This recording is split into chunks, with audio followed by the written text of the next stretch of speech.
Bienvenidos a La Píldora Roja, un espacio donde interpretamos el entorno político, económico y empresarial del Ecuador. Hoy conversamos sobre la debilidad de la economía ecuatoriana y para ello nos acompañan dos invitados. Se estrena en nuestro panel Jorge Calderón Salazar, quien es analista económico. Gustavo, un gusto saludarte. Buenas tardes y gracias por la invitación. Bienvenido. Y está de vuelta en nuestro panel Carlos Cobo Marengo, quien es investigador del Instituto Ecuatoriano de Economía Política. Muchas gracias, Gustavo, y gracias por la invitación. Como siempre, es un placer tenerte. Enseguida comenzamos a discutir, pero antes revisamos el punto de mira. A pesar de la aprobación de la Ley de Fomento Productivo en agosto del 2018, la economía ecuatoriana no ha sido capaz de consolidar un crecimiento sostenido. Según cifras del Banco Central, la economía nacional creció en 1.4% en 2018, mientras que en 2017 el crecimiento fue de 2.4%. Lamentablemente, esto refleja una desaceleración de la economía ecuatoriana.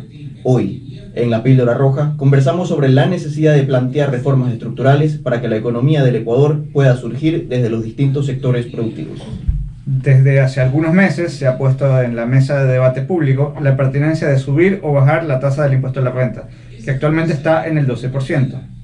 Precisamente, algunos economistas estiman que incluso en la etapa crítica por la que atraviesa la economía, su aumento podría ser deseable para el logro de equilibrios macroeconómicos. Desde su perspectiva, ¿sería el aumento del IVA una medida efectiva para la reactivación económica del país? Mire, Carlos, también gusto saludarte. Hay que ser muy claro en este sentido, en los compromisos que el Ecuador ha adquirido con el Fondo Monetario. Y lo que se establece es justamente que busca equilibrar las finanzas públicas a través de una mayor recaudación. Y esto ¿por qué lo quiero mencionar? Porque hay voces al interior del gobierno que propugnan que recaudar más sería vía aumentar impuestos, cuando no necesariamente es así. Lo que busca es que aumente la recaudación. Pero hay otras alternativas o mecanismos para aumentar dicha recaudación. Y yo creo que el gobierno debería atreverse a reducir impuestos. Ya la experiencia está ahí. No hemos salido todavía de una recesión como la que se sintió en la época del terremoto. Y hay una muestra evidente de cómo el hecho de subir del 12 al 14%, primero que desalentó el consumo. Las personas al final del día van a ver alternativas de cómo poder optimizar sus ingresos porque no le van a subir los ingresos. Lo que va a subir es su gasto porque va a subir subiría el tributo en un caso hipotético del 12, el 13, el 14%, lo que fuere. Y va a buscar alternativas para optimizar los recursos que tiene. Y vimos en esa época como familias que tenían las facilidades se iban a Colombia, se iban a Perú a buscar cómo abaratar sus gastos familiares, sea por educación, cuando les tocaba comprar útiles escolares o medicina, lo que fuera. Entonces hay una muestra palpable en nuestra sociedad de cómo va a reaccionar el consumidor, y esto sin poner ejemplos de otros lados. Asimismo, se oye voces de no, es que porque Colombia lo tiene el 15, Uruguay lo tiene el 21, que por acá lo tienen al 18%, también tenemos que subirlo. No hay que hacer el copy-paste. Tengamos presente primero nuestra realidad. Y segundo, yo, si bien soy contrario a aumento de impuestos, pensemos por un momento que aumentemos los impuestos. El ciudadano estaría contento con la subida de impuestos si es que recibiera bienes y servicios públicos de calidad. Pero no los recibe, porque si va al hospital público no hay medicina, faltan los doctores, la educación pública no está bien, que digamos, y para muestra un botón están los rankings a nivel mundial de las pruebas de matemática, etc. Es decir, un ciudadano, digamos que estaría contento si le suben impuestos, si es que tienen retribución, bienes y servicios públicos de calidad que no se observan. Que no aparece. Entonces, yo creo que no sería lo pertinente y lo adecuado, en aras de buscar equilibrar las finanzas públicas, pensar en subir impuestos, sino que pensemos por un momento en bajarlos. Entiendo la posición del gobierno, que hay una estructura del Estado atada a un flujo de ingresos, pero tratemos de explorar alternativas que nos ayuden a mejorar las finanzas públicas, que sin lugar a dudas se necesita, pero no con las recetas tradicionales de subir impuestos. Bueno, totalmente de acuerdo con lo que acabamos de escuchar. Realmente lo que va a suceder es que primero se afecta a la familia ecuatoriana y principalmente a los más pobres, que al día de hoy vemos, incluso ya el INEC dio los datos de que el trabajo, por ejemplo, hay una gran falta de trabajo, millones de ecuatorianos que no logran conseguirlo, y enseguida queremos subirle los impuestos a la gente. Creo que el gobierno en ese sentido está totalmente equivocado. No se están dando los incentivos a la inversión, a que la empresa privada pueda generar esas plazas de empleo. Esto es un muy gran problema para la economía del Ecuador. Y tú mencionaste algo, que ellos quieren es lograr un equilibrio macroeconómico. ¿Equilibrio para quién? ¿A quién le quieren resolver los problemas? ¿A los políticos de turno o al pueblo ecuatoriano? Porque no se lo están resolviendo a la gente, le están subiendo impuestos cuando no tienen trabajo, cuando todo está caro. Ese es el problema que tenemos en el Ecuador. Entonces los políticos quieren resolver sus propios problemas, pero no resolvemos los problemas de la gente. Lo que debemos hacer y lo que debe hacer el gobierno y los políticos es primero dejar de gastar, eliminar ese gasto corriente, ese gasto ineficiente que es muy grande, y luego de eso empezar ya a incentivar que la gente empiece a invertir, que la gente empiece a ahorrar, que la gente pueda ya empezar a comprar, no subirles impuestos. Eso no es una solución, va a afectar realmente a la economía y vamos a ver probablemente un decrecimiento económico. No, sin lugar a duda es lo que va a afectar a la economía, porque el IVA, solo por tomar ese caso puntual, le afecta mucho, es un impuesto al consumo. Las personas van a reducir necesariamente su gasto. Mis ingresos no están subiendo al mismo ritmo que van a subir el gasto, porque de alguna manera las empresas tampoco pueden estar subiendo los ingresos en una cuantía importante, porque le afectan, no están vendiendo y las cifras están ahí. Justamente Carlos mencionaba el desempleo. Si nosotros vemos el tema de recaudación tributaria como país al mes de junio, el SRI se quedó a un punto de la meta del semestre, lo que nos muestra justamente que no están recaudando los ritmos que ellos quisieran.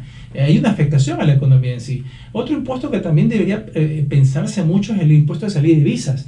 Es un impuesto que de alguna forma, antes que, o como se lo vendió, de proteger a la dolarización, lo que está es perjudicándola, porque no vienen los ingresos, porque yo, si hago un plan de negocio como inversionista extranjero, ya no tengo que tener solo en cuenta el costo de oportunidad, las tasas de interés, etcétera, sino que encima un recargo por ese impuesto de salida de divisas. Un castigo por llevarme mi dinero. Es un castigo por llevar mi dinero. En todo caso, son alternativas que tienen que ver. Obviamente, 1.500 millones de dólares que le genera el ISD le generó en el 2018 no deja de ser una cantidad importante, pero insisto, si no aprovechamos la coyuntura para poder cambiar efectivamente a través de esta reforma tributaria que permita eficientizar la recaudación tributaria, vamos a seguir con los mismos problemas y vamos a tirar la pelota al gobierno que venga, fuera cual fuera. Y al final del día esto va a terminar redundando en la afectación de la calidad de vida de las personas. Daría la impresión de que es eso, de que están tirando la pelotita hacia adelante y pues que el próximo gobierno o quien sea pues resuelva esta crisis que ya lleva algunos años en el país. Por supuesto, esta afectación se viene sintiendo desde fines del 2014, cuando el petróleo empieza ya a tener sus bajones y ha sido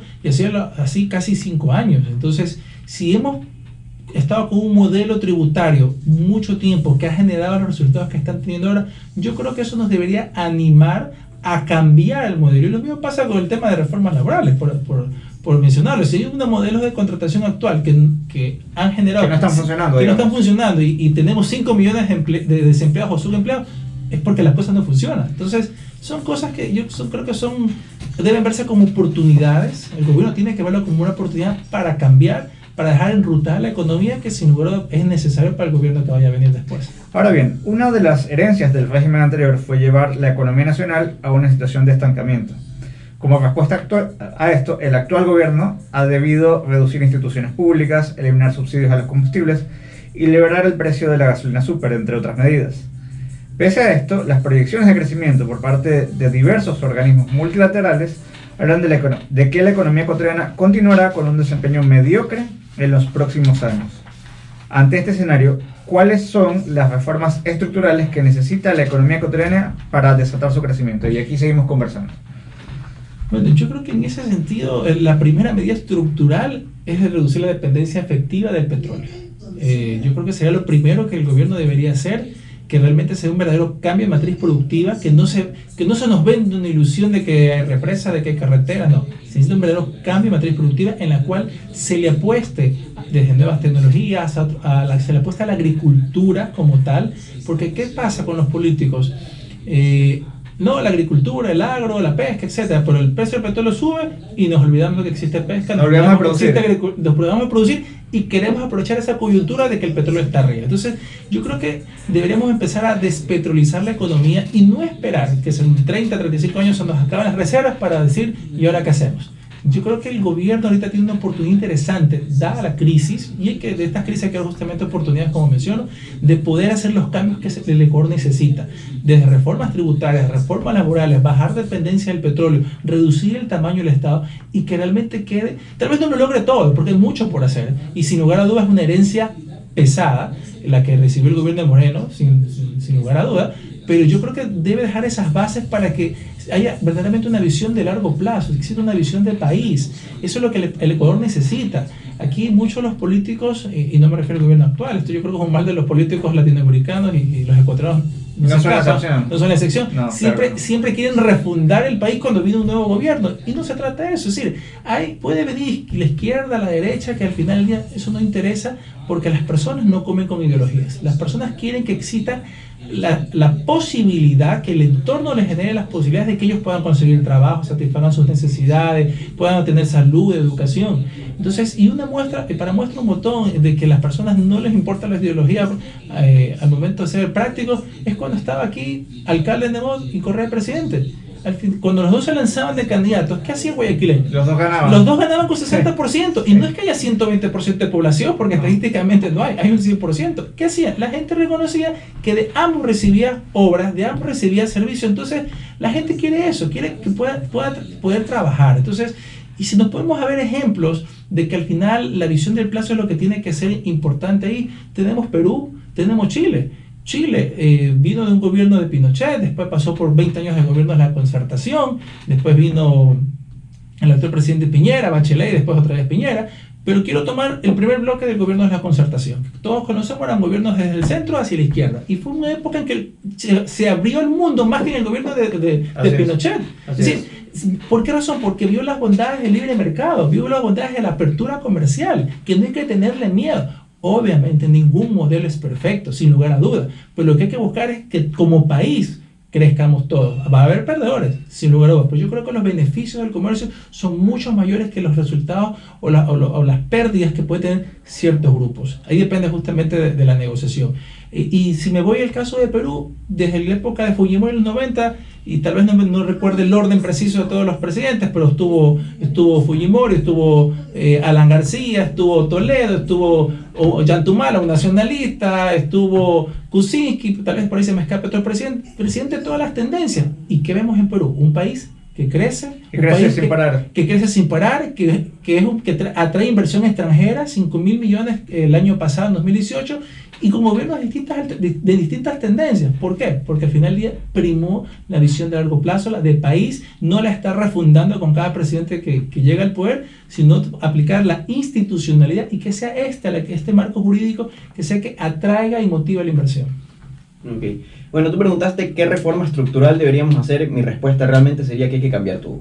O sea, aquí la reforma es todo. O sea, hay que mover el modelo económico totalmente. Queremos seguir resolviendo los problemas de siempre con las mismas soluciones de siempre. ¿Y cuáles son esas soluciones? Subirle impuestos, cargarle a la gente la deuda, el problema, y los políticos, bien, gracias. Pero no, la realidad es que tenemos que empezar ya a cambiar este modelo por un modelo de libre comercio. Y nada más para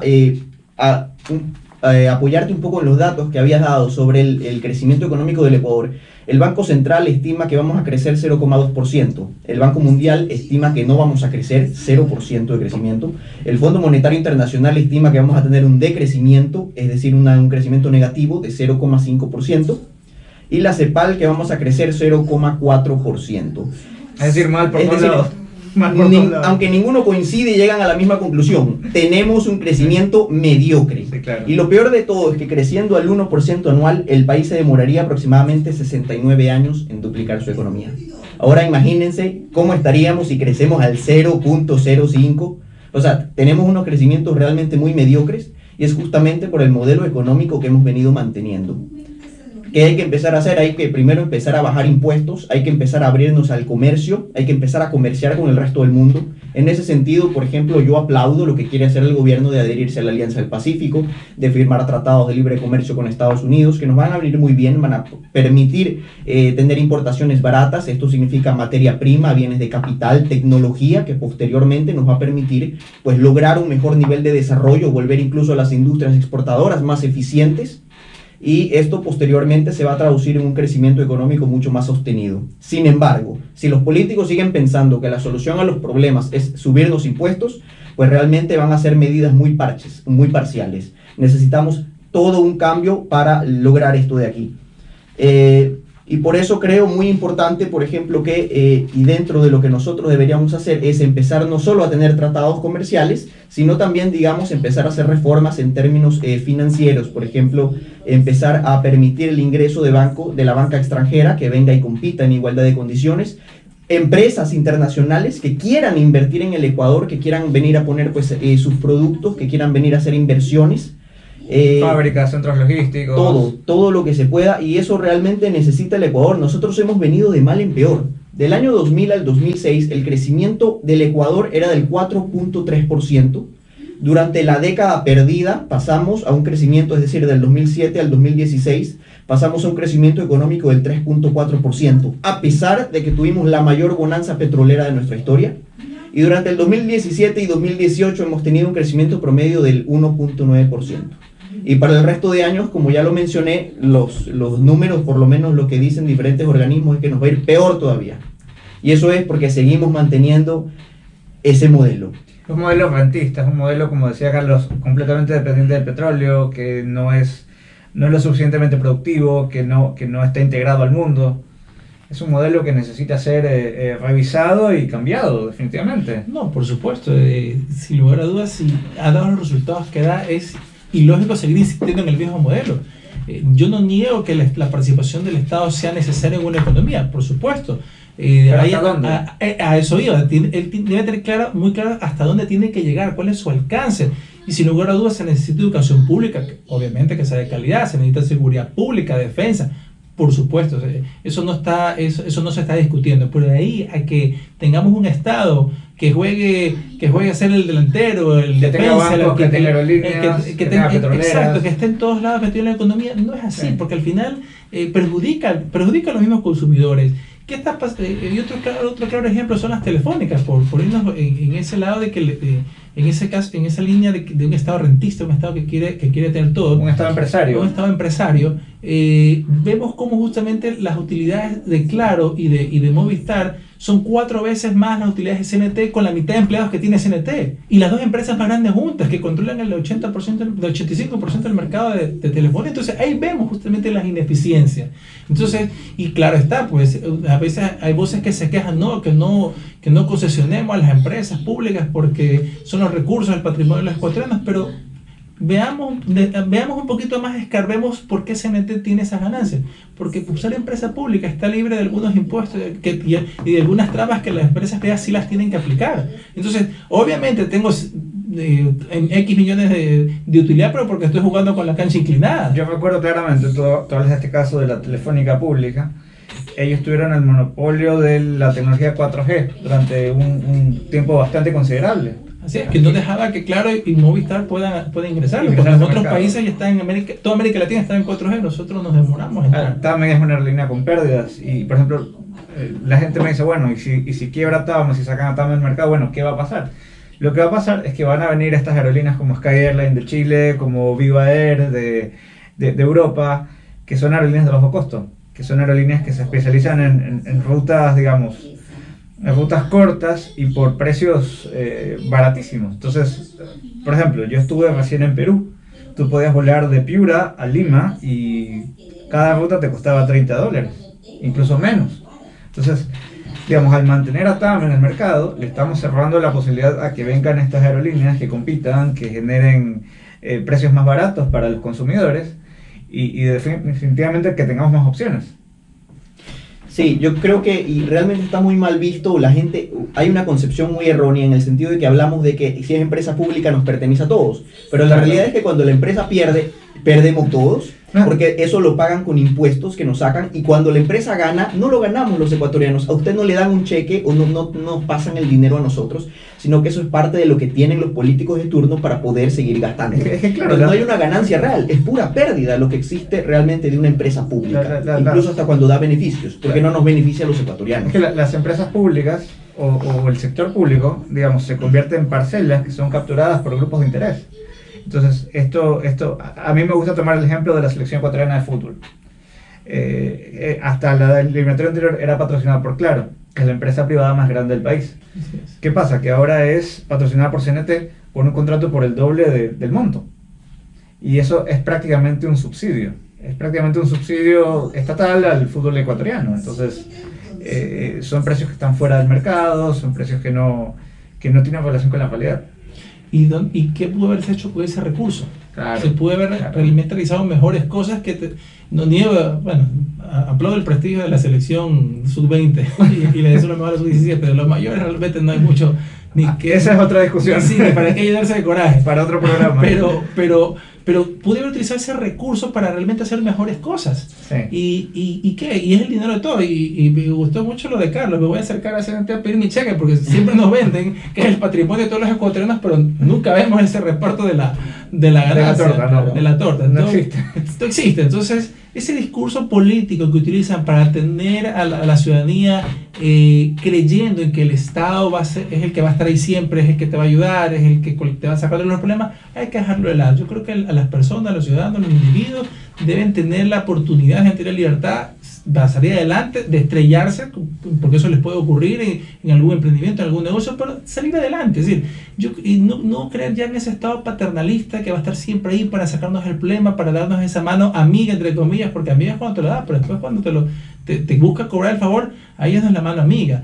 Pero al final del día yo creo que... Es la mano llena de grasa. Tal vez, muy seguramente. Pero yo creo que ahí lo que insisto mucho es en la visión de largo plazo. Porque como la clase política, con sus salvadas excepciones, se preocupa mucho del cortoplacismo. ¿Qué hago durante mi mandato? ¿Qué hago para mantenerme en el poder? ¿Qué hago para reelegirme? Están con ese cálculo. Y yo creo que eso al terminar, si un político piensa así, créeme, y todos lo sabemos por la mano invisible del mercado, muchos políticos piensan de la misma manera y terminan moviendo, en este caso, al Estado a su favor, promoviendo actividades que los terminan favoreciendo a estos grupos de poder, como bien mencionaba Carlos. Entonces, vemos un accionar que simplemente va en beneficio de pocas personas, de pocos grupos.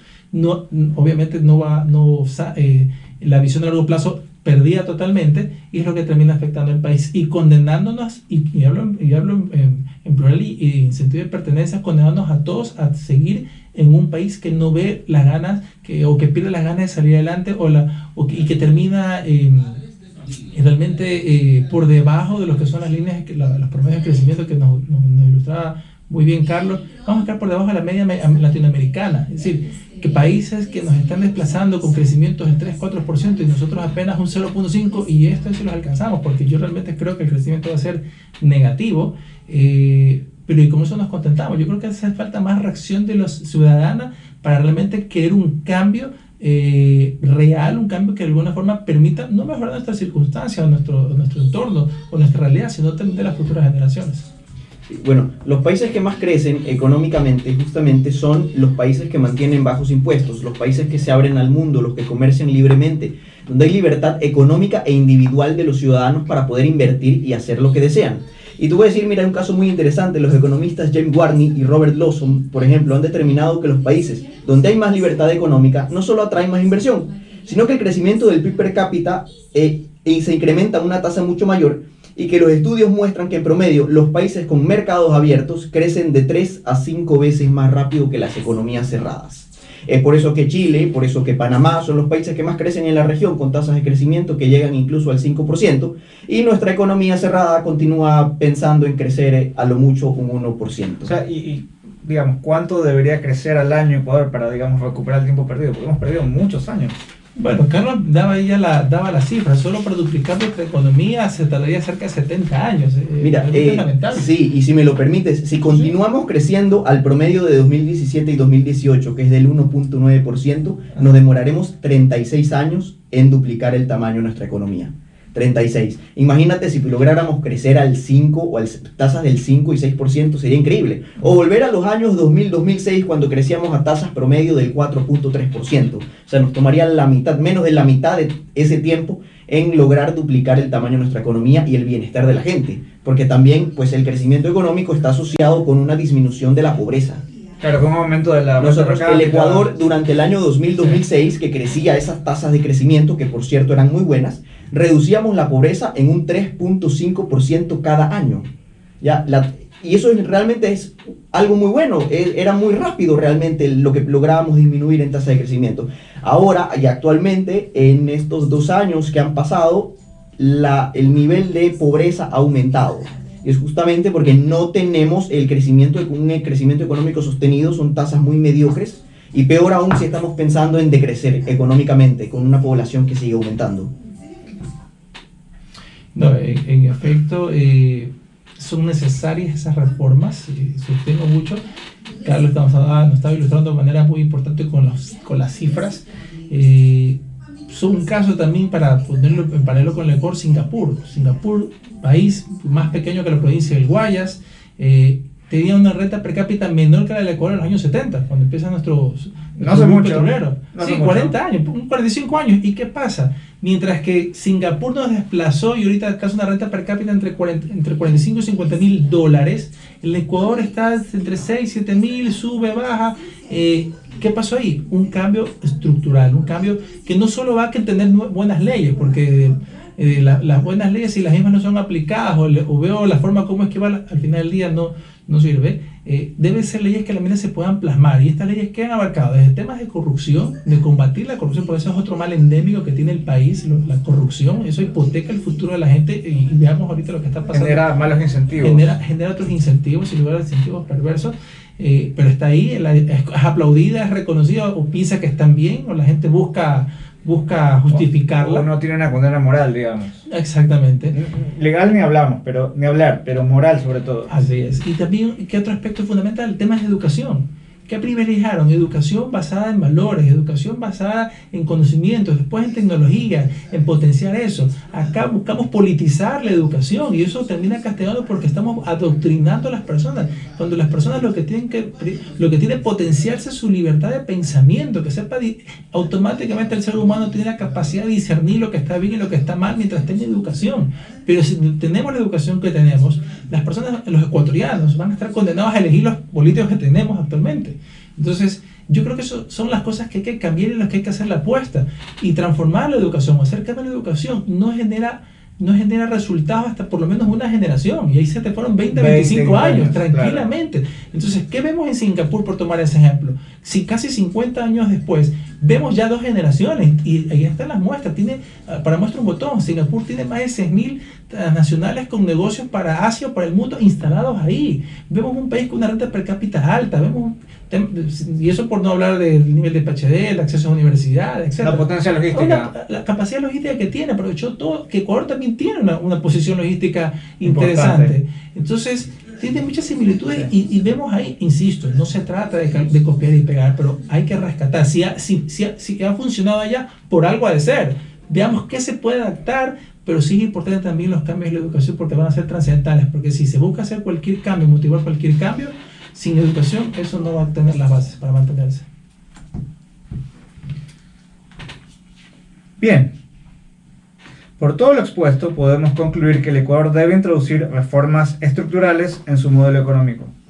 Para ello, hay que reducir todavía más el tamaño del Estado. Asimismo, en lugar de aumentar impuestos y aranceles, hay que reducirlos. En esa misma línea, es urgente eliminar el impuesto a la salida de divisas y el anticipo del impuesto a la renta, que castigan al comercio.